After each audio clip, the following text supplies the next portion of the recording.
اگر این برنامه قلب کوچیک شما رو میرنجونه، اگر طاقت دیدن این شوخی‌ها رو ندارید، پیشنهاد ما دیدن برنامه عشق ابدی، زن روز و نیمه شب هست با محتواهای یکسان.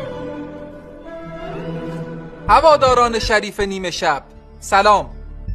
همانطور که مستحضر هستید در روزهای گذشته اقدامات ماجراجویانه تیم شبه فان آقای فردوسی پور در آخرین برنامه فوتبال 360 منجر به جریحه دار شدن احساسات عمومی خیلی طرفداران بیشمار برنامه نیمه شب شد.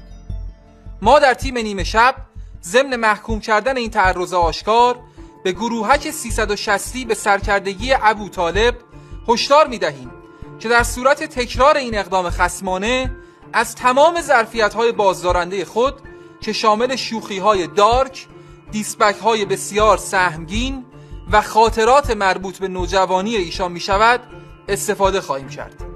تیم نیمه شب به سایر برنامه‌ها اعم از یوتیوبی و پلتفرمی نیز هشدار می‌دهد که در صورت عدم اجماع و محکوم کردن این توسعه طلبی‌ها و تلاش‌های بی حد و مرز برای دیده شدن توسط این مجری ماجراجو، آتش این دیس و دیسبک به سایر برنامه‌ها و پلتفرم‌های آنلاین نیز کشیده خواهد شد.